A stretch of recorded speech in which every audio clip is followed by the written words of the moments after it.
అధ్యాయమైనటువంటి బ్రహ్మదేవుడు శివుణ్ణి ప్రసన్నుడు చేయడాన్ని ఈ అధ్యాయంలో మనం మ్, నిన్న క్లాస్లో నంద అలకనంద నదుల యొక్క విశిష్టాన్ని మనము చర్చించుకున్నాం. ఎవరైనా 2-3 పాయింట్స్ చెప్పగలరా దాని గురించి? హరే కృష్ణ మాతాజీ. అవి ఎందుకు చెప్తాను. అంత పవిత్ర?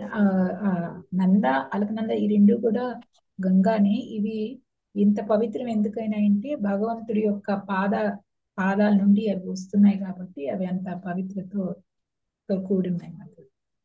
ఇక డైరెక్ట్ పాదం అని కూడా చెప్పాలి, పాద రజంతో కూడి ఉన్నాయి. ఇంకొకటి పాద కూడా ఉంది. ఆ ఇంకోటి కూడా దానికి ఆ పవిత్రతకు ఇంకొక విశేషం కూడా ఉంది. ఆ, అంటే ఇక్కడ సుర స్త్రీలు వాళ్ళ యొక్క మైథున హ్మ్. సుఖాల హరే ఇంకొంచెం కృష్ణ ఇంకొంచెం మాతాజీ. హరే ఇంకొంచెం కృష్ణ వెనుక మాతాజీ. చెప్పండి. అక్కడ సతీదేవి రోజు వచ్చి అది స్నానం యా, కరెక్ట్. సతీదేవి. ఈ రెండు అన్నమాట దాని విశేషతలు. ఒకటేమో అది కైలాసగిరి చుట్టూ ఆవరించి ఉంటుంది. స్వామి యొక్క పాద పద్మముల రజం నుంచి తగిలినందువల్ల అవి మనల్ని పవిత్రం చేసే శక్తి కలిగి ఉంటాయి. దాంట్లో సతీదేవి రోజు అందులో స్నానం ఆడేది, అందుకని కూడా అవి చాలా గొప్పవి అన్నమాట. ఇప్పుడు పద్మావతి మాత చెప్పినట్టు అవి ఎంత గొప్పవి అంటే ఈ దేవతా స్త్రీలు కూడా వచ్చి అక్కడ విమానాలు వచ్చి అక్కడ స్నానాలు చేసేవారు. ఎందుకు చేసేవాళ్ళు అని చెప్పారు నిన్న శిలా ప్రభుపాదు హరే కృష్ణ మాతాజీ. చెప్తాను. ఆ వాళ్ళు మైథున సుఖం అయిన తర్వాత భర్తలతో కలిసి వాళ్ళు పవిత్రం అవ్వటం కోసము ఆ పవిత్ర జలాల్లో స్నానం చేసేవాళ్ళు. అప్పుడు వాళ్ళ శరీరానికి ఉన్న కుంకుమ ఆ వాటర్ లో కలిసి సుగంధ యా, భరితంగా పసుపు రంగులోకి మారేది. ఎప్పుడైతే ఏనుగులు వచ్చి ఆ స్నానాలకు దిగుతాయో ఆ వాసనకి వాటికి దాహం లేకపోయినా సరే ఆ నీళ్లు బాగా తాగేసేవి. బ్రహ్మాండం. వెరీ గుడ్, థ్యాంక్ యూ తల్లి. ఆ తర్వాత అక్కడి వాతావరణం గురించి కూడా ఇంకా కాస్త వివరించారు. మనం 2 రోజులు 3 రోజుల నుంచి కైలాసగిరి పర్వతం యొక్క సౌందర్యం గురించే చర్చించుకుంటున్నాం కదా. అక్కడ ఆ, ఈ ఎవరైతే దర్శించుకునేందుకు వస్తారో వాళ్ళ విమానాల గురించి కూడా ప్రస్తావన వచ్చింది. ఆ విమానాలు ఎలా ఉన్నాయని చెప్పారు, దేంతో పోల్చారు హరే కృష్ణ మాతాజీ. చెప్పండి మాత. ఆ ఆ- ఆ విమానాలు ఆ ఆకాశంలోని ఎగిరేటప్పుడు ఆకాశంతో పోల్చబడ్డాయి. తర్వాత అందులో ఉన్న ప్రయాణికులు మేఘాలతో పోల్చబడ్డాయి. అందులో ఉన్న దేవతాగణాలు మెరుపులతో పోల్చబడ్డాయని నన్ను చెప్పారు మాతాజీ. అవి అది ముత్యాలతోని దేవతా బంగారాలతోని స్త్రీలు మాతాజీ, స్త్రీలు మెరుపులతో దేవతా పోల్చింది స్త్రీలు. యా, దేవతా స్త్రీ స్వర్గలోక కరెక్ట్. అది ముత్యాలతోని బంగారాలతోని మణులతోని అలంకరించబడి పర్ఫెక్ట్, అవన్నీ ఉండడం పర్ఫెక్ట్. వల్ల ఇలా పోల్చారు అని చెప్పారు. Thank you Madhuri. అయితే శిలా ప్రభుపాదుల వారు భాష్యంలో 3 రకాల ప్రయాణాల గురించి మాట్లాడారు.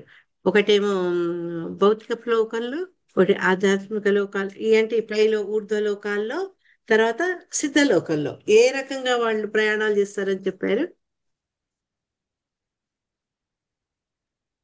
హరే కృష్ణ భూప్రకృతిలో మాతాజీ. అంటే భౌతిక లోకంలోనేమో యంత్రాలతోటి ప్రయాణం చేస్తాము. ఆ, అంటే దేవతలేమో ఆ విమానాలు మంత్రాలతోటి ఈ, పనిచేస్తాయి అన్నమాట. ఇంకా పర్ఫెక్ట్. సిద్ధలోకంలో వాళ్ళు ఇచ్చా వాళ్ళు తలిచినంత అదే మాత్రం ఆ, ఆ, తలుచుకున్నంతనే వెళ్ళిపోతారు వాళ్ళకి. వెళ్ళిపోతాయి. తలిచినంత మాత్రం వెళ్ళిపోతారు అనమాట. వాహనం థ్యాంక్ అక్కర్లేక. యూ మా, వెరీ నైస్. నేను ఎందుకు అడుగుతున్నాను మిమ్మల్ని అంటే ఇది ఒక జస్ట్ వర్ణని ఇట్లా స్మూత్ గా నారేషన్ కథనం వెళ్ళిపోతుంది కదా. మరి మీకు అది వింటున్నారా, విన్నది గ్రహిస్తున్నారా లేదా అని నేను చెప్పగలుగుతున్నాను. నా మీద నాకు డౌట్ వచ్చింది, అందుకని అడుగుతున్నా. థ్యాంక్ యూ మీ అందరి కోఆపరేషన్ కోసం. ఈ కైలాసం పక్కనే ఇంకొక పురం ఉంది. అది ఎవరికి సంబంధించింది? కుబేరుడిది మాతాజీ. కుబేరుడు. అలకాపురం Yes. అలకాపురం కుబేరుడిది. అవును. కుబేరుడికి ఇంకొక పేరు ఏంటన్నారు? యక్షేశ్వరుడు. యక్షేశ్వరుడు. పర్ఫెక్ట్ మాతాజీ, I'm proud of you all. మీ అందరిని చూస్తే నాకు చాలా గర్వంగా ఉంది. తర్వాత ఆ కైలా మరి గోలోక బృందావనంలో తర్వాత ఆ ఈ దేవలోకంలో కనిపించే దేవలోకంలో మనకు పారిజాతమే ఉంటుంది, కల్పవృక్షం ఉండదు. మరి అంతా మనకు దాని గురించి ఎక్కువ వివరించరు. కానీ కల్పవృక్షాలు అనగానే మనకు వైకుంఠ లోకాలలో ఎక్కువ దాని గురించి వర్ణన వస్తుంది. ఆ వైకుంఠాల్లో కనిపించే కల్పవృక్షము మరి కైలాసగిరిలో కూడా ఎందుకు ఉందంటారు? శ్రీకృష్ణుని కరుణచే కృష్ణ భగవానుడు కరుణ మీద.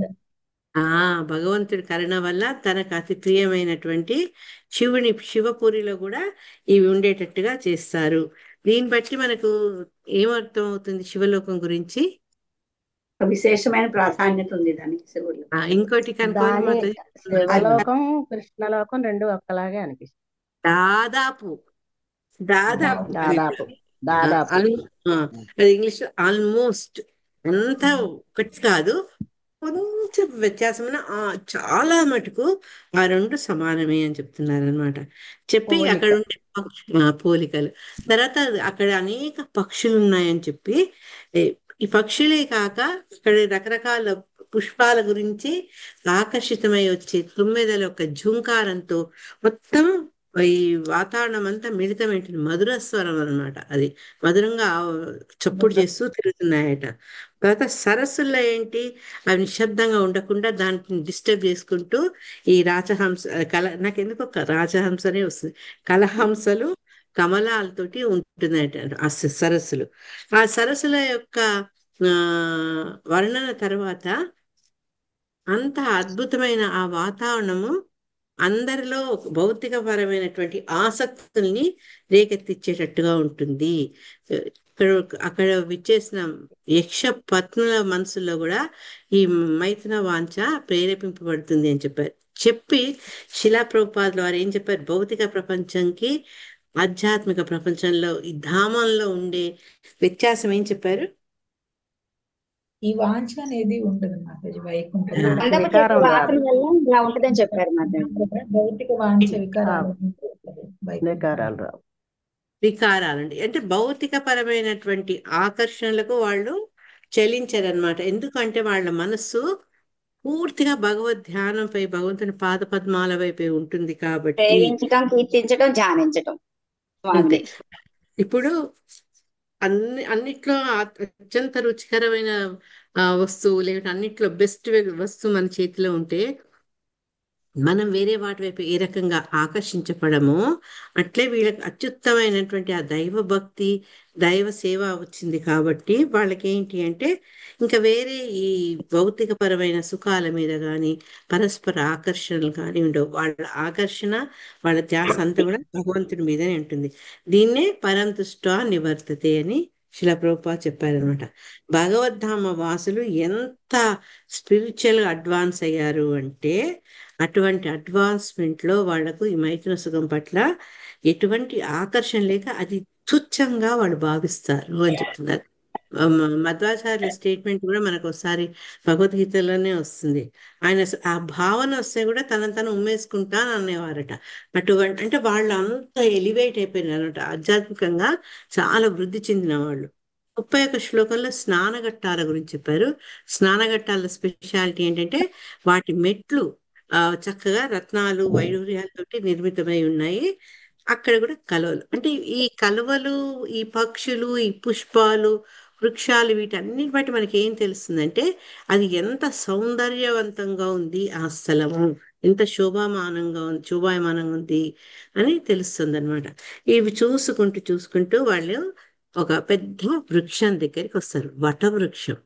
దాని వివరణ ఈ రోజు శ్లోకం నుంచి మొదలవుతుంది. సయోజనా శతోత్సేదః పాదో న విటపాయతః పర్యత్కృతాచలచ్ఛాయో నిర్నీడస్తాపవర్జితః. హరే కృష్ణ మాతాజీ. హరే కృష్ణ మాతాజీ. చదవండి. సయోజన సతోత్సేదః పాదో న విటపాయతః పర్యఘృతాచలచ్ఛాయో నిర్నీడస్తాపవర్జితః. ఆ వటవృక్షము 800 మైళ్ళ ఎత్తుగలిగి శాఖలు 600 మైళ్ళ వరకు విస్తరించి ఉండెను. ఆ వృక్షఛాయ వేడిమిని తగ్గించి చల్లదనమును కలిగించుచుండెను. పక్షుల కలకల రామ చట వినరాకుండెను. హరే కృష్ణ. హరే కృష్ణ. ఇంత పెద్ద వృక్షము ఇచ్చిన ఈ కొలతల ద్వారా మనం అర్థం చేసుకోవచ్చు. 800 మైళ్ళ ఎత్తు ఉందట, శాఖలు 600 మైళ్ళు వరకు విస్తరించిందట. ఇది మహబూబ్ నగర్ జిల్లాలో పిల్లల మర్రి అని ఉంది. ఆ ప్రాంతానికి వెళ్తే మనకు అసలు చెట్టు ఎక్కడి నుంచి మొదలైందో మనకు తెలియదు. అట్లా ఒకటే చెట్టు నుంచి ఇట్లా విస్తరించింది కొన్ని మైళ్ళ దూరం. చాలా అంటే చాలా ఏజ్ అన్నమాట, ఏజ్డ్ చెట్టు అది. అందుకని అదొక వన్ ఆఫ్ ది పర్యాటక స్థలం అన్నమాట. అట్లా ఇంకా చాలా ప్రదేశాలు ఉన్నాయి. నేను అది వెళ్ళా కాబట్టి దాని గురించి చెప్పాను. దాని నుంచి ఊడలు వచ్చి మళ్ళీ పాతుకుపోయి మళ్ళీ అక్కడి నుంచి ఇంకో చెట్లు వచ్చి అట్లా మొత్తం కొన్ని వందల ఆ, ఆ, గజాలు లేకుంటే మైళ్ళలో విస్తరించి ఉన్నాయి అన్నమాట. ఇక్కడ ఇది కూడా అట్లా 600 మైళ్ళ వరకు ఆ శాఖలు విస్తరించున్నాయట. అంత దూరం అది అట్లా పాకి ఉండడం వల్ల చెట్టుకి వాళ్ళకి ఎండ తగిలే అవకాశం ఉండదు, ఒక చక్కటి చల్లదనం ఉంటుంది. కానీ ఇంత ఇంత గొప్ప ఈ చెట్టులో ఇంకొక విశేషం ఏంటి అంటే అక్కడ పక్షులు గూడు పెట్టుకోవన్నమాట. ఎందుకంటే సామాన్యంగా ప్రతి చెట్టు మీద ఒక 4 కొమ్మలు ఉన్నాయి. అక్కడ ఒక పక్షి వచ్చి చిన్న గూడు పెట్టుకుంటుంది, పిల్లల్ని పెడుతుంది. మళ్ళీ కిచకిచకిచరు వెళ్లే ముందు ఓ చప్పుడు, మళ్ళీ వచ్చినాక చప్పుడు, పిల్లల చప్పుడు. ఇక్కడ మటుకు ఏమీ లేదనమాట. అసలు ఆ పక్షుల కలకల రావం అనేది లేదు. ఎందుకంటే పక్షులు గాని పక్షి గూట్లు గాని ఏమీ లేవన్నమాట. అంత నిశ్శబ్దంగా ప్రశాంతంగా అంటే ఒక ఆ యోగావస్థకు కావలసినటువంటి ఆ చల్లదనాన్ని విష నిశ్శబ్దాన్ని కలిగజేస్తున్నాయి అన్నమాట. ఇక శిలా ప్రభుపాద కూడా అదే చెప్తున్నారు. మామూలు సంధ్యా సమయంలో చెప్పగా మా ఇంటి పక్కన ఓ చెట్టు ఏమి గోల చేస్తాయంటే అవి అబ్బబ్బబ్బ, సాయంత్రం పొద్దున ఏం ముంచుకపోయిందో పటా అరుస్తూ ఉంటాయి అనమాట. కానీ ఇక్కడ మటుకు ఏమి గూళ్ళు లేవు, పక్షులు లేవు కాబట్టి చాలా నిశ్శబ్దంగా ఉంది, ప్రశాంతంగా ఉంది. ఆ రకంగా ఎటువంటి డిస్టర్బెన్స్ లేనందువల్ల ఆ ప్రదేశము ధ్యానానికి ఎంతో అనువుగా ఉంది. అసలు మనం కూర్చుంటాం ధ్యానం చేస్తామని, కానీ మనకు కాలింగ్ బెల్లో లేకుంటే కొరియర్ వచ్చో ఇదొచ్చో అదొచ్చో డిస్టర్బెన్స్ అవుతుంది, ఫోన్ మోగుతుంది, మొబైల్ మోగుతుంది. కానీ అక్కడ ఆ ప్రదేశంలో వాళ్ళు ఎంత తీవ్రమైన ఆ ధ్యానం చేసుకోవచ్చు అంటే ఎటువంటి డిస్టర్బెన్స్ కూడా అక్కడ లేదు. అందుకని అక్కడ ఎవరెవరు ఉన్నారంటే సాక్షాత్ శివుడు తర్వాత అనేక మంది యోగులు ఉన్నారని నెక్స్ట్ శ్లోకాలో చెప్తున్నారు. తస్మిన్ మహాయోగమయే ముముక్షు శరణే సురాః దదృశు శివమాసీనం త్యక్తామర్షమివాంతకం. ఎవరినైతే దర్శించుదామని వెళ్ళారో బ్రహ్మతో కలిసి, ఆ శివుని యొక్క దర్శనం వాళ్ళకు ఇక్కడ లభించింది అనమాట. చదవండి మా శ్లోకం. హరే కృష్ణ మాతాజీ. హరే కృష్ణ. తస్మిన్ మహాయోగమయే ముముక్షు శరణే సురాః దదృశుం శివమాసీనం త్యక్తామర్షమివాంతకం. హరే యోగులకు సిద్ధిదాయకము ముముక్షువులకు మోక్షప్రదాయకమునైన ఆ వృక్షము కింద శివుడు ఆసీనుడై ఇండుటను దేవతలు గాంచిరి. కాలము వలె గంభీరముగానున్న అతడు క్రోధమునంతటినీ విడిచినట్లుగా గోచరించను. హరే కృష్ణ మాతాజీ. ఇక్కడ గుడ్ న్యూస్ ఏంటంటే ఆయన ఆ క్రోధంతో లేరు. ఆయన చూస్తుంటే ఎట్లా ఉంది అంటే గంభీరంగా ఉన్నారు, కానీ ఆ ఆగ్రహం, ఆ ఆవేశము అవి తగ్గినట్టుగా అనిపించిందట.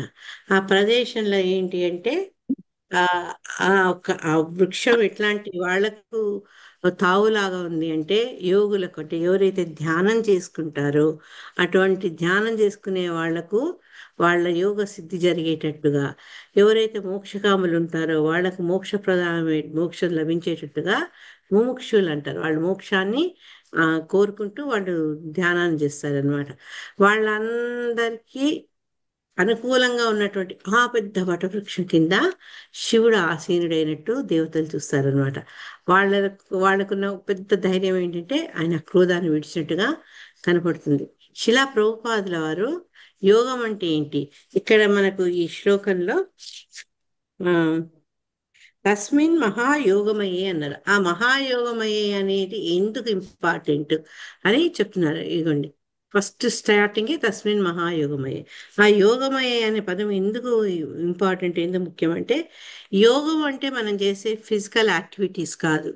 యోగం అంటే దేవదేవుని ధ్యానము అని శిలా ప్రభుపాదుల వారు, అంటే దాని యోగానికి ఉండే నిర్వచనానికి చాలా ఔన్నత్యాన్ని ఇచ్చారనమాట.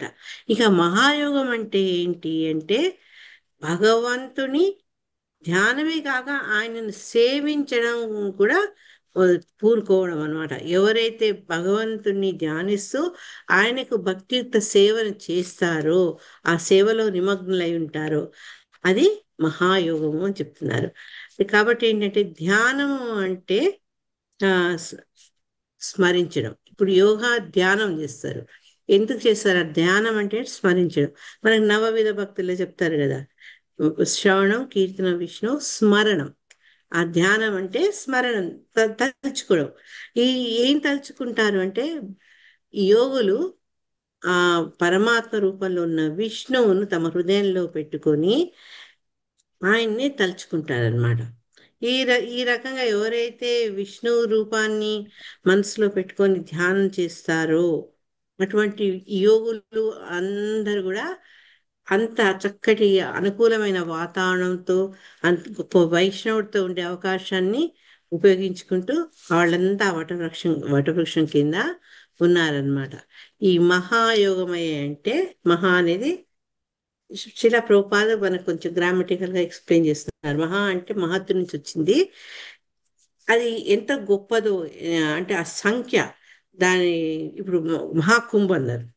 అంటే మామూలుగా వచ్చే కుంభ వేరు, ఇది ఇంకా ఇంపార్టెంట్ కాబట్టి మహాకుంభ అన్నారు. పెద్ద సంఖ్యను సూచించేందుకు మహత్ అన్న పదాన్ని వాడతారు అని చెప్పి, విష్ణు రూపంపై ఎవరైతే ధ్యానం చేస్తున్నారో అటువంటి వాళ్ళు భక్తులు, యోగులు అధిక సంఖ్యలో వచ్చారనమాట. అందుకని అక్కడ మహాయోగమయ్య అని చెప్పారనమాట. ఎవరైతే ఈ రకంగా విష్ణువును ధ్యానిస్తుంటారో వాళ్ళు ఏంటంటే, ఈ భవబంధాల నుంచి దూరంగా వెళ్ళాలి అని కోరుకుంటారు. ఈ లౌకిక బంధాల నుంచి, జన్మ మృత్యు జరా వ్యాధి నుంచి బయటపడాలని కోరుకుంటారు. ఆ ధ్యేయంతో వాళ్ళు భగవంతుని ధ్యానిస్తారు. కాబట్టి శిలా ప్రభుపాదులారు ఏమన్నారంటే, వాళ్ళు ఏదో ఒక వైకుంఠ లోకంలోకి, ఆధ్యాత్మిక జగత్తులో ఉన్న వైకుంఠ లోకాలు అనేకం ఉన్నాయి, దేంట్లో కన్నా వాళ్ళు చేరుతారు అని. అట్లా దేంట్లో చేరుతారు మాతాజీ అంటే, కొందరికి ఇష్ట దేవతలు ఉంటారు కదా. కొందరు నరసింహస్వామిని ధ్యానిస్తారు, కొందరు రాముణ్ణి, తర్వాత కొందరు ఆ మనం భీష్ముడు ఎట్లయితే పార్థసారథి మీద ధ్యానం పెడుతూ ఆయన జీవితాన్ని చాలించుకున్నారు, అట్లా వాళ్ళ భావనల బట్టి విష్ణువుని ఎవరైతే ఆరాధిస్తూ, ఎవరైతే ధ్యానిస్తుంటారో వాళ్ళు వైకుంఠ లోకాలకు వెళ్తారనమాట.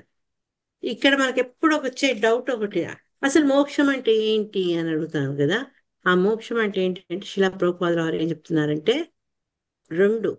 మోక్షం అంటే ఒకటి ఏంటంటే భవబంధ విముక్తి, అంటే మనకుండే అటాచ్మెంట్స్ నుంచి మనము విడవడడం, అది ఒకటి. లేకపోతే అవిద్య నుంచి విముక్తి. అవిద్య అంటే భగవంతుడి గురించి తెలుసుకోలేక భౌతికత్వంలో మునగడమే అవిద్య. దాని నుంచి బయటికి రావడం కూడా మోక్షం అని అంటారనమాట. మన ప్రాబ్లం ఏంటంటే, ఎందుకు మనకు ఈ విముక్తి ఎందుకు కలగట్లేదు అంటే, అనేక జన్మల నుంచి మన దగ్గర ఎన్ని యోనులు ప్రవేశించామో, ఎన్ని జన్మల నుంచి ఆత్మ తిరుగుతుందో మనకు తెలియదు. ఎందుకంటే ఈ దేహమే నాది, నేనే దేహాన్నే ఆత్మగా భావించడం వల్ల అదేంటంటే వాళ్ళు అనేక యోనుల చుట్టూ వెళ్లాల్సి వస్తుంది. వస్తున్నాము, జన్మిస్తున్నాము, దుఃఖిస్తున్నాము, ఈ జన్మ వద్దనుకుంటున్నాం. కానీ మళ్ళీ మన కర్మల కారణంగా, మన యొక్క భావనల కారణంగా అనేక జన్మలు తీసుకోవాల్సి వస్తుంది. అవన్నిటి నుంచి బయటపడి, నేను దేహం కాదు, నేను ఆత్మను, నా ఆత్మ పరమాత్మను సేవించడమే దానికి కావాల్సినటువంటి ముఖ్యమైన ఉద్దేశము. భగవంతుడు నా యజమాని, నేను ఆయనకు సేవకుని. ఆ రకంగా ఎప్పుడైతే నిజమైనటువంటి భావన తెలుస్తుందో, రియల్ ఐడెంటిటీ అంటారు, అంటే మనల్ని మనం తెలుసుకోగలుగుతామో, అప్పుడు ఈ భౌతిక బంధాల నుంచి మనకు విముక్తి లభిస్తుంది అనమాట. దాన్ని అంతసేపు ఈ భౌతిక జగత్తుకు వస్తుంటాము, దుఃఖాలే మా శాశ్వతం. దీని క్యారెక్టర్ అది. భౌతిక లోకంలో ఏది పర్మనెంట్ గా ఉండదు. మనం ఆ ఈ రోజు ఉన్నట్టు రేపు ఉండము, పరిస్థితులు ఈ రోజు ఉన్నట్టు రేపు ఉండవు, మారుతూ ఉంటుంది. కాలం మార్పు సహజం. ఆ తర్వాత దుఃఖాలే, అది సుఖం అనుకుంటాం కానీ మళ్ళా అది దుఃఖంతో అంతమవుతుంది. అట్లాంటి ఈ లోకం నుంచి బయటపడి భగవద్ధామానికి వెళుద్దాం. లేకపోతే అట్లీస్ట్ ఈ లోకం మీద ఉండే వ్యామోహం నుంచి బయటపడడం కూడా మోక్షం అని శిలా ప్రభుపాదుల వారు చెప్పారనమాట. ఇక్కడ ఎవరెవరు ఉన్నారు, ఆయన ఎంబడి, శివుడు ఎంబడి ఎవరెవరు కూర్చుని ఉన్నారు అనేది ఈ శ్లోకం చెప్తుంది. సనందనాథైర్య సిద్ధై శాంతై సంశాంత విగ్రహం ఉపాస్యమానం సఖ్యా చ వర్త గుహ్యక రక్షసాం. ఎంత చక్కగా వర్ణించారంటే శివుని ఇక్కడ. సశాంత విగ్రహం. హరే కృష్ణ. చదవండి మాతాజీ. ప్రణామాలు మాతాజీ. నేను మళ్ళీ చదవనా మీరు చదవండి. నెక్స్ట్ ఇంద్ర మాతాజీ, రాధా మాతాజీ నెక్స్ట్ శ్లోకం మీరు చదవండి. యా. Okay ma'am. సనందనాధ్యైర్మహా మహాసిద్ధ్యైః శాంత్యైః సంశాంత విగ్రహం ఉపాస్యమానం సఖ్యా చ భర్త్రా గుహ్యక రక్షసాం. గుహ్యక. యా. గుహ్యాకుల ప్రభువగు కుబేరుడు సిద్ధ పురుషులగు సనకాదులు వంటి సాధు జన పరివృత్తుడై శివుడు అచ్చుట కూర్చుండెను. అతడు గంభీరుడును శాంతుడును అయి ఉండెను. హరే కృష్ణ. థ్యాంక్ యూ మాతాజీ. హరే కృష్ణ. ఈ గుహ్య అనేది మనకి పోతన కవచంలో కూడా వస్తుంది. గుహ్య రక్షసాం అని వస్తుంది. అంటే ఈ భగవంతుని నామాన్ని, నారాయణుని తలుచుకుంటే పిల్లలకు ఈ గుహ్యకులు, రాక్షసుల నుంచి, పిశాచుల నుంచి ఎటువంటి భయం ఉండదు అని వాళ్ళు భగవంతుని ప్రార్థిస్తారనమాట. వీళ్ళందరికీ ప్రభు ఎవరు, రక్షకుడు, వీళ్ళకు లీడర్ ఎవరు అంటే కుబేరుడు అనమాట. తర్వాత సిద్ధ పురుషులు. సిద్ధ పురుషులు అంటే ఎవరు అంటే సనకాదులు. మన ఈ నాలుగు కుమారులు ఉన్నారు కదా, వీళ్ళందరూ ఏంటి అంటే ఈ భౌతికత్వం నుంచి ఎప్పుడో విడబడిన వాళ్ళు. అందుకే వాళ్ళని సిద్ధ పురుషులు అంటారు. ఆ వాళ్ళందరూ కూడా శివునితో పాటు కూర్చున్నారు అనమాట. అంటే సాధారణులు కాదనమాట. అక్కడ ఎవరైతే శివునితో పాటు ధ్యానానికి కూర్చున్నారో వాళ్ళందరూ కూడా పరమ మహిమాన్వితులు అని చెప్పారు శిలా ప్రభుపాదుల వారు. ఎందుకంటే జన్మత ముక్త పురుషుడు. ఉదాహరణకు మన కుమారుల్ని చూడండి. ఎప్పుడైతే బ్రహ్మ సృష్టి కోసమని వాళ్ళను నియమిస్తే వాళ్ళు వెంటనే మాకు ఈ దీంట్లోకి, ఈ బంధాల్లో దిగడం మాకు ఇష్టం లేదు అని వాళ్ళు ముందే దాని నుంచి, ఈ వివాహము, సంతానం అనే జంజాటి నుంచి వాళ్ళు బయటకు వచ్చేసేస్తారు కదా. అప్పుడు శివుడికి కోపం కూడా వస్తుంది. శివుడి కాదు, బ్రహ్మ కొంచెం కోపం కూడా వస్తుంది, తన మాట వినలేదు అని. ఆ క్రోధం నుంచి మనకు శివుడు వస్తారనమాట. రుద్రుడు లేకుంటే శివుడు జన్మిస్తాడు. ఈ రకంగా ఏంటంటే ఒకటే వ్యక్తి నుంచి వస్తారు కాబట్టి సనకాది కుమారులు, తర్వాత శివుడు, వాళ్ళు చాలా సన్నిహిత సంబంధం కలిగి ఉంటారు అనమాట. శిలా ప్రభుపాద ఏం చెప్తున్నారంటే శివుడు ఆయన ఆధ్యాత్మిక పరంగా ఎంతో గొప్పవాడు. అందుకే ఈ సనకాదుల మొదలైన వారి యొక్క సాన్నిధ్యం ఉంది. అంతేకాక భౌతిక సంపత్తులు కూడా ఆయనకు ఉన్నాయి. ఎందుకట అంటే కుబేరుడు ఎవరైతే ధనానికి అధిపతియో అటువంటి కుబేరుడు కూడా శివుడికి సన్నిహితంగా ఉన్నాడు. మనం తెలుసుకున్నాం కదా, కైలాసగిరి పక్కనే ఆయన పురం ఉంది అని. ఆయన ఈ యోగం కోసం, ఈ ధ్యానం కోసం ఆయన కూడా శివుని ఉన్న ప్రదేశానికి వచ్చి ఉన్నారు. కాబట్టి ఇటు ఆ ఈ భాగ్యవంతుడైన కుబేరుడి యొక్క సాన్నిధ్యం వల్ల ఆయనకు భౌతిక సంపత్తులు చాలా ఉన్నాయి. తర్వాత సనకాదులతో ఉన్న సంబంధం వల్ల ఆయన ఆధ్యాత్మికంగా కూడా చాలా రిచ్ అని మనకి ఈ వాళ్ళందరూ కూర్చొని ధ్యానం చేయడం వల్ల మనకు అర్థమవుతుంది అని చెప్పి. అస్సలు శివుడు ఎవరు? శివుడు మనందరికీ మన ఫస్ట్ క్యాంటోలో నేర్చుకున్నాం భగవంతుడి యొక్క గుణ అవతారాలు. సత్వ తమో రజో గుణాలకు ప్రతీకగా కృష్ణ, ఆయన విష్ణు, బ్రహ్మ విష్ణు మహేశ్వరులుగా ఆయన ఎక్స్పాండ్ అవుతారు, విస్తీర్ణం చెందుతారు కదా. కాబట్టి అతను సాధారణమైన వ్యక్తి కాదు, అతను చాలా పరమ ఉన్నతి చెందినటువంటి స్థానానికి చెందినవాడు, అంటే భగవంతుని యొక్క గుణావతారము. ఈ రకంగా శివుని యొక్క అతని ఆధ్యాత్మికత విలువ, తర్వాత అతని భౌతిక సంపత్తులు కలిగిన వాడు, తర్వాత వీటన్నిటికంటే ముందు అసలు శివుడు ఒరిజినల్ గా అతను భగవంతుని యొక్క గుణావతారం కాబట్టి చాలా ఉన్నతమైన స్థితి చెందినవాడు అని మనకు ఇదంతా ఎందుకు చెప్తున్నారంటే శివుని యొక్క స్థానం ఎంత పరమోన్నతమైనది అనే విషయం తెలిసేందుకు చెప్తున్నారు.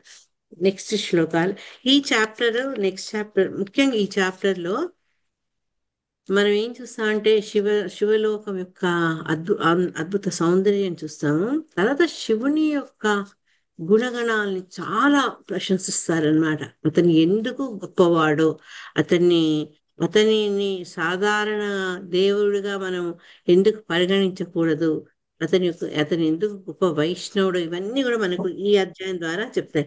అతనికి అన్ని లక్షణాల కారణంగానే అతన్ని భగవాన్ అని కూడా సంబోధిస్తారనమాట. అంటే భగవంతుడితో సమానమైనటువంటి గుణాలను కలిగిన వాడు. అటువంటి శివుడి గురించి మనకి ఈ శ్లోకాల్లో వర్ణన వస్తుంది. ఆ 32 నుంచి 41 శివుని యొక్క దర్శనము, దేవతలు ఏ రకంగా కాంచిండ్రో అది మనకు చెప్తే, తర్వాత 42 నుంచి 53 శ్లోకాల దాకా బ్రహ్మ శివుని యొక్క గొప్పతనాన్ని తర్వాత అనేక రకాలుగా ప్రస్తుతించి తర్వాత ఆయన వచ్చిన పనిని చెప్పి ప్రాధేయపడతారనమాట. ఆయన అప్లికేషన్ ఇస్తారు శివునికి. అది మనం ముందు ముందు చూడబోతున్నాం. 35 శ్లోకంలో విద్యా తపోయో సారీ చెప్పండి. మాతాజీ, మీ స్క్రీన్ మీద అవపడట్లే మాతాజీ. నాకు మంగూరు రావో ఏదో అని పేరు పడుతుంది మాతాజీ. మీరు స్క్రీన్ మీద అసలు అవపడట్లేదు నాకు. అవునా? అందరికి మిగతా వాళ్ళకి కనిపిస్తుందా? కనబడలేదు మాతాజీ, మాకు కూడా కనబడట్లేదు కనబడలేదు. మాతాజీ, మీరు కనబడట్లేదు మాతాజీ. కానీ నా దాంట్లోనే ఉంది వీడియో. ఇక్కడ హోస్ట్ చేశారు కదా మాతాజీ, వాళ్ళ ఫిగర్ వాళ్ళది ఓన్లీ జే అనే లెటరే పడుతుంది మాతాజీ. హరే కృష్ణ మాతాజీ, మీది రేవతి గోపి మాతాజీ ఉన్న దాంట్లో వీడియో వస్తుంది మాతాజీ. మంగురావు అన్న దాంట్లో రావట్లేదు, అది వాళ్ళు చెప్తున్నారు. It's okay, no problem. తను అక్కడ ఆన్ చేసింది కాబట్టి అది పిక్చర్ రావట్లేదు. నేను కనిపిస్తున్నా కదా, నో ప్రాబ్లం. విద్యా తపో యోగ పథం ఆస్థితం తమధీశ్వరం చరంతం విశ్వసుహృదం వాత్సల్యాల్లోకమంగళం. హరే కృష్ణ. ఇంతకుముందు మాతాజీ మాతాజీ చదువుతా అన్నారు. నెక్స్ట్ శ్లోక చదవమన్నా. రాధా మాతాజీ. హరే కృష్ణ మాతాజీ. హరే కృష్ణ. చదవండి. చదవనా మాతాజీ? చదవండి. హరే కృష్ణ. ప్రణామాలు మాతాజీ. మాతాజీ ఓకే, చదవండి. విద్యా తపో యోగ పదమాస్థితం తమధీశ్వరం చరందం విశ్వసుహృదం వాత్సల్యాలోకమంగళం. శివుడు ఇంద్రియములకు, జ్ఞానమునకు, కామ్య కర్మలకు, యోగ పదమునకు ప్రభువుగా పూర్ణత్వమునందు స్థితుడై ఉన్నట్లు దేవతలు గాంచిరి. సమస్త ప్రపంచమునకు మిత్రుడైన అతడు ఎల్లరి ఎడగల వాత్సల్యము వలన పరమ మంగళకరుడై ఉన్నాడు. హరే కృష్ణ మాతాజీ. హరే కృష్ణ. ఇక్కడ శివుడు యొక్క గొప్పతనం ఏం చెప్తున్నారంటే, అతని ఇంద్రియాలకు, అంటే ఇంద్రియాల్ని నియంత్రించగలిగేవాడు, తర్వాత జ్ఞానం, పరిపూర్ణమైన జ్ఞానం కలవాడు. కామ్యకర్మలు అంటే కామ్యకర్మల్ని ఎందుకు చేయకూడదో, ఎంత మటుకు చేయాలో అని తెలుసుకున్నవాడు. తర్వాత యోగ పథానికి ప్రభు. యోగాన్ని ఆచరిస్తూ భగవంతుని ఏ రకంగా ధ్యానించాలో, ఆయన ఎప్పుడు భగవంతుని పాదపద్మాలని స్మరిస్తారని తెలుసుకున్నాం కదా. అటువంటి ఈ విషయాలు అన్నిట్లో కూడా ఆయన ఎక్స్పర్ట్ అన్నమాట. ప్రభువుగా పూర్ణత్వంలో స్థితి అయి ఉన్నాడు, అంటే ఆయన పర్ఫెక్ట్ గా ఉన్నాడు అనమాట వీటన్నిటి లోపల. ఆ విషయం ఎవరు చూసారంటే దేవతలు చూశారు. ఆయనకు తెలుసు ఈ విషయాలన్నిట్ల మీదుగా అతనికి స్వామిత్వం ఉంది. అంతేగాక శివుడు మనం ఇద్దరు కూడా తెలుసుకున్నాం, అతను అవైరి, అతనికి శత్రుత్వం లేదు ఎవ్వరి పట్ల, అందరి పట్ల మిత్రుత్వమే కాక ప్ర- వాత్సల్యం కూడా కలవాడు అనమాట. అందుకని ఇక్కడ పరమ మంగళకరుడు అంటున్నారు. అంటే రెండు, ఒకటి ఏంటంటే ఎల్లరకు మంగళాన్ని కలిగించేవాడు ఒకటైతే, ఆయనకున్న గుణాల దృష్ట్యా కూడా ఆయనే పరమ మంగళాకారుడు అని మనం అర్థం చేసుకోవచ్చు.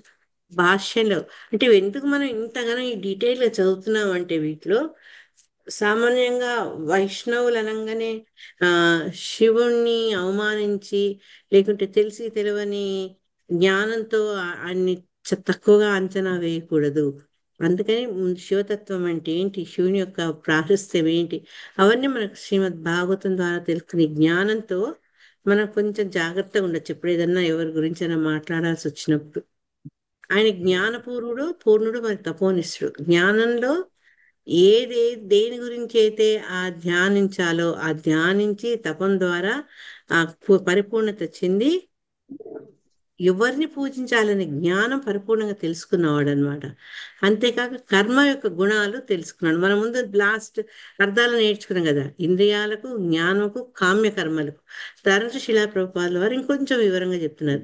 కర్మ యొక్క గుణములు ఎరిగినవాడు అంటే మనం ఏ కర్మలు చేస్తే మనం ఫలితాలకు బందీలు అవుతాం, ఏ కర్మలు చేస్తే అవి అకర్మలు అవుతాయి, ఏ కర్మలు చేస్తే అవి కుకర్మలు అవుతాయి, ఇవన్నీ కూడా అతను తెలుసుకున్నవాడు అనమాట. అందుకని ఆయన ఏం చేశారంటే, దేవదేవుడైనటువంటి భగవంతుని యొక్క భక్తి యోగ పదం ఆయన ఎంచుకున్న మార్గం ఏంటి, జ్ఞాన మార్గం కాదు, ధ్యాన మార్గం కాదు, కర్మ మార్గం కాదు, భక్తి యోగ పదంలో ఆయనే నిరంతరం ఉంటారు. కాబట్టి ఇక్కడ శివుణ్ణి ఆ ఈ రకంగా పరిపూర్ణుడు అని చెప్తున్నారు. అయితే ఎవరైనా సరే భగవంతుని సేవించాలి అంటే, అంటే మనం కృష్ణుని సేవించాలన్నా, విష్ణుని సేవించాలన్నా మనకి వీటన్నిటి గురించి కొంత అవగాహన ఉండాలి. ఎవరైతే ఉన్నతాధికారులు, ఉత్తమాధికారులు ఉంటారో వాళ్ళకి ఏంటంటే ఈ భక్తి యోగం నిర్వహించేందుకు కావలసిన అన్ని రకాల జ్ఞానాలు వాడు కలిగి ఉంటారనమాట. మనం అంతా సాధకులం, మన పూర్ణత్వం సిద్ధించలేదు. కానీ శిలా ప్రభుపాదుల వారు ఇక్కడ ఏం చెప్తున్నారంటే, భక్తి యోగ నిర్వహణకు సంబంధించిన వివిధ విధి విధాన జ్ఞానములు, అంటే విధి విధానం అంటే ఏం చేయాలి, ఎలా చేయాలి, ఇవి కనుక మరి తెలుసుకొని పూర్తి జ్ఞానం లేకపోతే అప్పుడు దేవదేవుణ్ణి సేవించలేము. అంటే ఆ పూర్ణత్వం వచ్చేది ఆ ఉత్తమ అధికారులకు అన్నమాట, గొప్ప భక్తులకు. మనందరం సాధకులం కాబట్టి అయ్యో మాకు తెలియదు, మేము చేస్తుంది తప్పేమో అన్న అనుమానం మనకు అక్కర్లేదు. సాధకులు మెల్లగా మెల్లగా మనం చేస్తుంటే ఒకప్పుడు మనకు పర్ఫెక్షన్ వస్తుంది అనమాట. ఇక్కడ శివుణ్ణి అధీశ్వరుడు అని కూడా అన్నారు. తమదీశ్వరం అని ఫస్ట్ లైన్ లో వస్తుంది. అంటే ఈశ్వరుడు అంటే నియామకుడు, దాన్ని ఇంగ్లీష్ లో కంట్రోలర్ అంటారు అనమాట.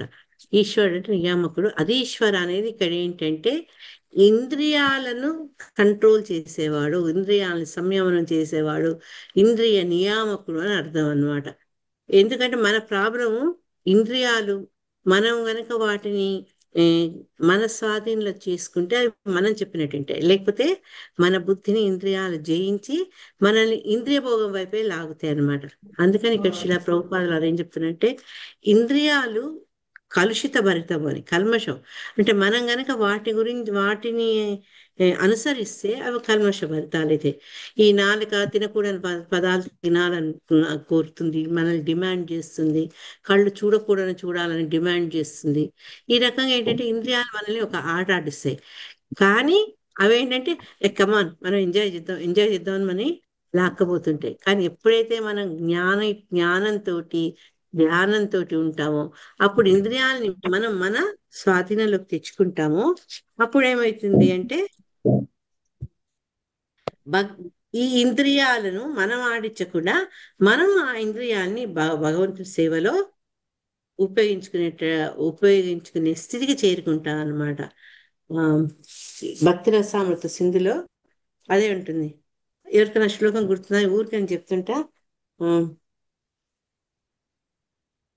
హృషికేశ సేవనం భక్తిరుత్తమ. అంటే ఎవరైతే ఇంద్రియాలకు అధిపతైన హృషికేశుడు మన ఇంద్రియాలతో సేవిస్తే అది ఉత్తమమైన భక్తి అవుతుంది. మన ఇంద్రియాలని మనం సేవిస్తే అది మన భక్తి కాదు. మన ఆ, పతనం అవుతుందన్నమాట. కాబట్టి ఇక్కడ శివుడికి అవన్నీ తెలుసు. ఆ ఇంద్రియ భోగాల వైపు ఆకర్షితుడు కాకుండా ఏ రకంగా కర్మల్ని నెరవేర్చాలి, జ్ఞానంతో ఎవరిని ధ్యానించాలి, ఇవన్నీ తెలుసు. కాబట్టి ఆ శివుడు పూర్ణత్వానికి చిహ్నము, పూర్ణత్వానికి ఒక గుర్తు అన్నారు. అంటే ఒక సింబల్. ఆయనకు అన్ని తెలుసు అన్నమాట. కనుక ఈ ఆ స్థితికి వచ్చాడు కాబట్టి శివుని మనం ఏమని చెప్తాం? వైష్ణవాన యథాశంభు. వైష్ణవులందరిలో ప్రథముడు గొప్పవాడు శివుడు అని చెప్తున్నారు. పరమ వైష్ణవుడు అని చెప్తున్నారు అనమాట. అంటే తను తను తను ఉనరించే కర్మల ద్వారా సమస్త కాలం నందు ఏ రకంగా భక్తి యోగంలో అతను వినియోగం చేస్తున్నాడు ఆ సమయాన్ని అనేది ఆయన చేసి మనకు చూపిస్తున్నారు. కాబట్టి అన్ని లోక మంగళకరుడు అంటారు. అంటే అది చూసి నేర్చుకుంటే అది మనకు కూడా శ్రేయస్సు. కాబట్టి అక్కడ ఈయనను లోక మంగళకరుడు అని వర్ణించబడ్డాడు. శివుని యొక్క క్యారెక్టర్స్ ఎన్నో అనమాట. ఒకటి ఏంటంటే మళ్ళీ ఒక్కసారి దాన్ని తలుచుకుంటే ఇంద్రియాలు, జ్ఞానము, కామ్యకర్మలు, యోగపథానికి అనే ప్రభువు అన్నమాట. తర్వాత పూర్ణ స్థితిలో ఉంటాడు, ఎప్పుడు భగవంతుని ధ్యానంలో ఉంటాడు. తర్వాత ప్రజలందరి పట్ల ఉండే వాత్సల్యం వల్ల వాళ్లకు ఈ దారి చూపిస్తారు. కాబట్టి అన్ని లోకమంగళుడు, పరమ మంగళుడు. అంటే అందరికీ మంగళకరమైనటువంటి ఆ రిజల్ట్ రిజల్ట్ అంటే ఫలితాలను ఇస్తారు. కాబట్టి మార్గదర్శకత్వం చేస్తారు. కాబట్టి ఆయన లోకమంగళకరుడు అని చెప్తారనమాట. 36 శ్లోకంలో ఆయన యొక్క వేష వేష వేషం అంటే ఆయన వస్త్రధారణ అలంకరణ ఏ రకంగా ఉందని చెప్తారనమాట.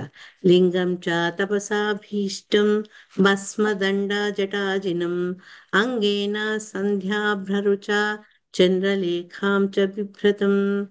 శమంతకమణి మాతాజీ. హరే కృష్ణ చదవాలా మాతాజీ? ఒక్క నిమిషం. శమంతకమణి మాతాజీ చదవండి. నెక్స్ట్ మీరు చదవండి సరోజ మాతాజీ. సరే మాతాజీ. ఉన్నారా తల్లి? శమంతకమణి మాతాజీ ఉన్నారా? హరే కృష్ణ మాతాజీ. హరే కృష్ణ. చదవండి. 1 minute. ఒక్క నిమిషం. హరే కృష్ణ మాతాజీ. హరే కృష్ణ. ఏమన్నా మీరు అడిగి సర్వోపాధి వినిర్ముక్తం అదే కదా మాతాజీ? సర్వోపాధి వినిముక్తం తత్పరత్వే నిర్మలం ఋషికేణ ఋషికేశ సర్వోపాధి అంటే మిగతా ఉపాధులన్నీ తీసేసి, అంటే కర్మలు ఏ కర్మలు చేసి భగవంతుణ్ణి మనం ధ్యానించాలి, దానికి అనుగుణంగా మన జీవితాన్ని మలుచుకోవాలి, ఇంద్రియాలను ఏ రకంగా భగవత్ సేవకు ఉపయోగించాలి, ఇవన్నీ కూడా శివుడు ఆయన స్వయంగా ఆచరించి మనకు ఆయన ఆదర్శంగా నిలిచారనమాట. చదవండి మాతాజీ. హరే కృష్ణ. ఓకే. లింగం చ తాపసాభీష్టం భస్మదండ జటాజినం అంగేన సంధ్యాభ్రరుచా చంద్రలేఖాం చ బిభ్రతం. జింక చర్మంపై ఆసీనుడై ఉన్న అతడు తపమును ఆచరించుచుండెను. శరీరము భస్మలేపితమైన కారణమున అతడు సంధ్యా సమయ మేఘము వలె గోచరించెను. జటాజూటమున అతడు చంద్రవంకను దాల్చి ఉండెను. హరే కృష్ణ. ఇది శివుని యొక్క ఎక్స్టర్నల్ అపీరెన్స్. అంటే ఏ రకంగా మనం శివుని కాంచుతున్నామో ఆ వర్ణన అనమాట. ఆయన ఎక్కడ కూర్చున్నారట? ధ్యానంలో ఉన్నారు కదా, అందుకని జింక చర్మం మీద.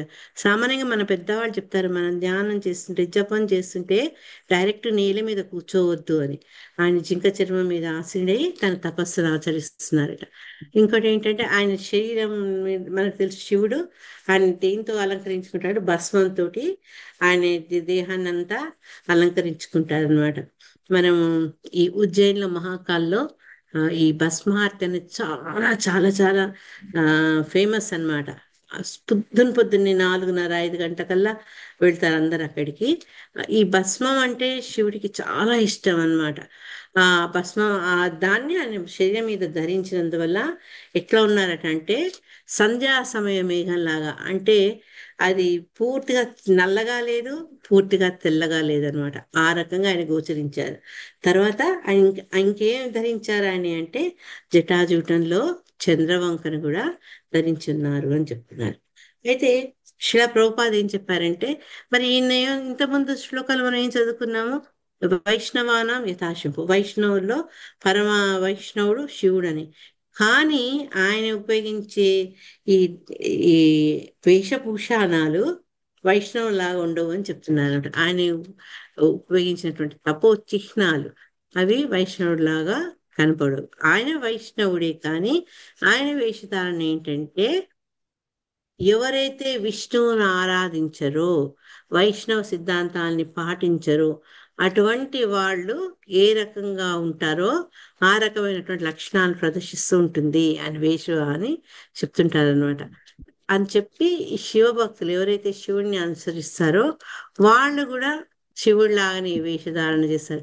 ఎంతో మంది జటాజుటాలు పెంచడము, మెళ్ళో రుద్రాక్ష మాలలు వేసుకోవడము, ఇవన్నీ చూస్తుంటారు. ఇంకా హిమాలయాల్లో ఇట్లా యోగులు, కాశీలో ఇవంతా చూస్తాం అనేది, వాళ్ళంతా ఒంటి మీద కూడా వాళ్ళు విభూతి అలుముకొని ఉంటారనమాట. తర్వాత వాళ్ళు శివుడు తాగాడు గంజా, ఆయన ఆయన అదేది మన కాళ్ళకు పూట హాలాహలని తాగారు కదా, వీళ్ళు ఏంటంటే ఆయన్ని అనుకరిస్తూ పొగ తాగడము, గంజాయి తాగడం ఇవన్నీ చేస్తుంటారు అనమాట. ఎవరైతే అంటే శివుడిని ఫాలో అవుతున్నారు కాబట్టి కొన్ని అవగాహనతో, కొన్ని అవగాహన లేకుండా ఆ రకమైనటువంటి బిహేవియర్ వాళ్ళలో కనిపిస్తుంది. కానీ విష్ణువుని ఎవరైతే ధ్యానిస్తారో, వైష్ణవ పద్ధతులు ఎవరు పాటిస్తారో వాళ్ళు ఇట్లాంటి అలవాట్లు, ఈ రకంగా వేషభాషలు ఆమోదయోగం అంటే వాళ్ళకి కాదు, అది సరైనది కాదు. అట్లా మనకు చూడండి, నీట్నెస్ అవసరము, తర్వాత రోజు స్నానం చేయడము, తర్వాత తిలకం ధరించడము, తర్వాత ఆహార ఆచారాల్లో మనం జాగ్రత్త పాటించడం, ఇవన్నీ కూడా మనకు కొన్ని నిధులు, విధులు ఉన్నాయి. అవన్నీ మనం పాటించాలి. కానీ ఈ రకంగా గంజాయి తాగడం మొదలైనవన్నీ కూడా మనము చేయకూడదు, ఆమోదయోగ్యం కాదని శిలా ప్రభుపాదులు వారు చెప్తున్నారు. అందుకే కదా ఆయన ఫస్ట్ అమెరికా వెళ్ళినప్పుడు వాళ్ళు అంతా డ్రగ్స్ తీసుకునేవాళ్ళు, తర్వాత మార్జిన అవన్నీ పీల్చేవాళ్ళు, అన్ని ఆపించేసేదాన్ని. ఎందుకంటే భగవంతుని భక్తిలో ఇటువంటి వాటి మీద ఆధారపడాల్సిన అవసరం లేదు. భగవంతుని భక్తి ద్వారా వచ్చే కిక్, ఆనందము మనకి ఇట్లాంటి కృత్రిమ పదార్థాల ద్వారా మనకు లభించదు. అదనమాట విశ్వాసం. నెక్స్ట్ శ్లోకాలో, ఉపనిష్టం ధర్మమయ్యాం హృస్యాం బ్రహ్మ సనాతనం నారదాయ ప్రవోచంతం పృచ్ఛతే శృణ్వతాం సతాం. సరోజన మాతాజీ. హరే కృష్ణ మాతాజీ. ప్రణామం మాతాజీ. ప్రణాం సుమా. ఉపవిష్టం దర్భమాయాం వృష్యాం బ్రహ్మ సనాతనం నారదాయ ప్రవోచందం పృచ్ఛతే శృణ్వతాం సతాం. హరే కృష్ణ మాతాజీ. హరే కృష్ణ. గర్భాసనంపై కూర్చుండి అతడు అచ్చటనున్న వారలకు ఉపదేశము భావించుచుండెను. ముఖ్యంగా నారదునికి అతడు పరతత్వమును గూర్చి ప్రవశించెను. హరే కృష్ణ మాతాజీ. హరే కృష్ణ. రాజమాతాజీ ఉన్నారా? ఏంటంటే మనం ముందేమో జింక చర్మం మీద కూర్చొని ఉన్నారన్నారు, మరి ఇక్కడ దర్భాసనం మీద కూర్చొని ఉన్నారు.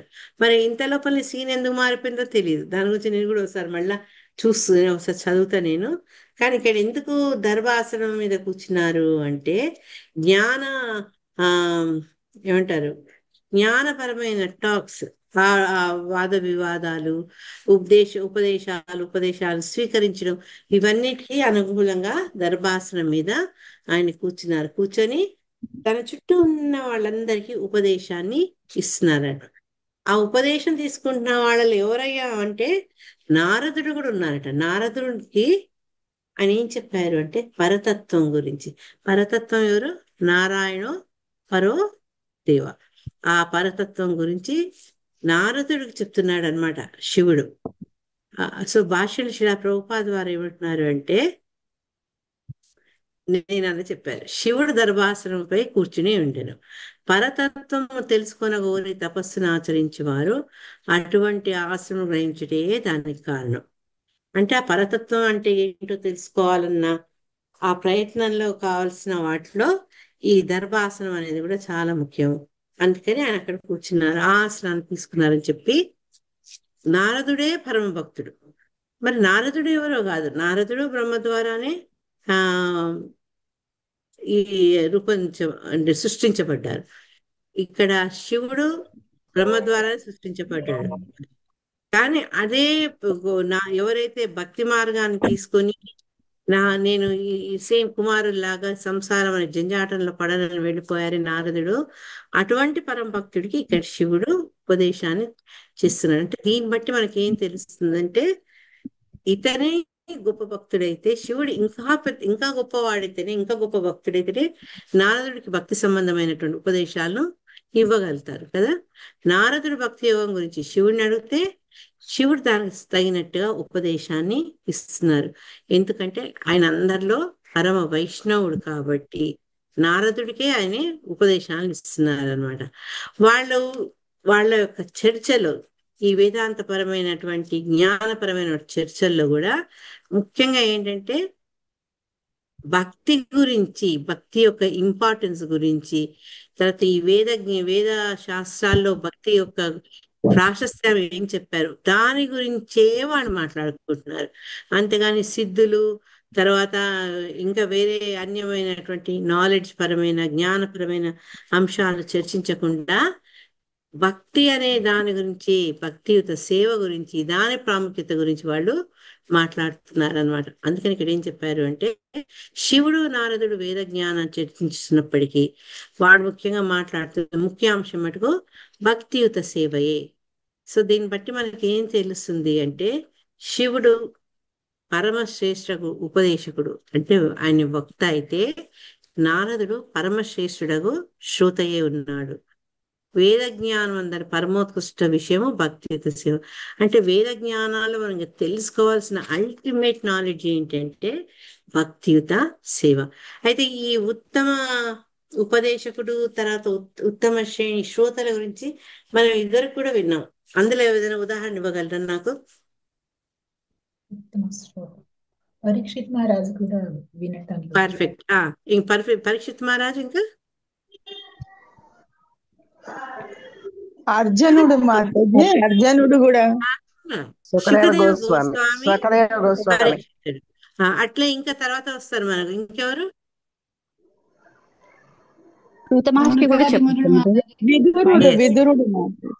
ఇది కూడా సూత గోస్వామి, శౌనకాది, మైత్రేయుడు, విదురుడు, కృష్ణవేణి మాతాజీ అన్నట్టు అక్కడ సాక్షాత్ భగవంతుడు, అర్జునుడు. కానీ అర్జునుడికి దొరికిన భాగ్యం అందరికి దొరకలేదు. డైరెక్ట్ గా భగవంతుడి నుంచి ఆ భగవత్ జ్ఞానాన్ని పొందిన వాళ్ళు చాలా తక్కువ మంది.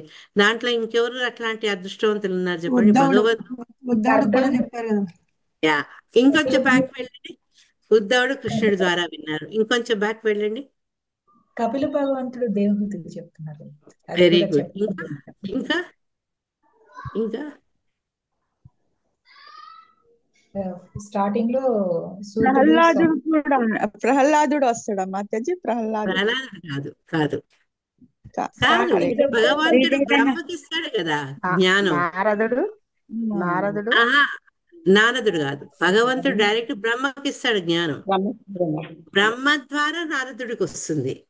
అది కూడా మళ్ళా ఏమంటారు, పరమశ్రేష్ఠుడైన ఉపదేశకుడు బ్రహ్మ అయితే పరమశ్రేష్ఠుడైన శ్రోత నారదుడు అక్కడ కూడా. కానీ భగవంతుని ద్వారా డైరెక్ట్ ఇన్స్ట్రక్షన్స్ తీసుకున్న వాళ్ళలో అర్జునుడు, పద్మజమాత చెప్పినట్టు దేవహూతి, తర్వాత ఉద్ధవుడు, తర్వాత బ్రహ్మ. హరే కృష్ణ.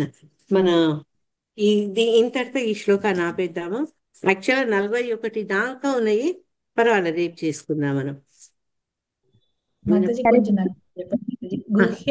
గుహ్యకులు అంటే ఎవరు మాతాజీ? ఒక రకమైన జాతి వాళ్ళు, అంటే రాక్షసులు లాగానే. ఇప్పుడు యక్షులు రాక్షసులు ఉంటారు కదా, అట్లే ఒక తెగను గుహ్యకులు అంటారు అనమాట. అంటే వీళ్ళు రాక్షసులు అనుకోవాలి, లేకపోతే వీళ్ళు వేరే తెగ వాళ్ళు? అంతే, వేరే తెగ. వీళ్ళు రాక్షసులు కాదు, రాక్షసులు కాక వేరే వాళ్ళు గుహ్యకులు అంటే. అందుకే కుబేరుడు, వీళ్ళందరికీ వాసు కుబేరుడు. యక్షులకు కూడా ఆయనే. ఎందుకంటే చూడండి వాళ్ళు ఎప్పుడైతే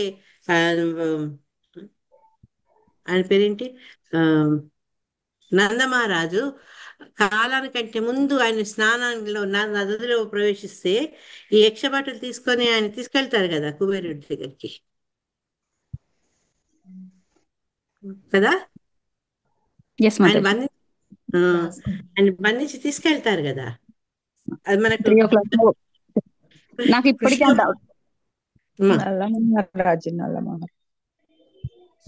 ఏంటి కృష్ణుడి మాతాజీ మీరు ఏమంటున్నారు? అదే స్టోరీ ఉంది మాతాజీ, గుర్తు రావట్లేదు అది నలమహారాజు.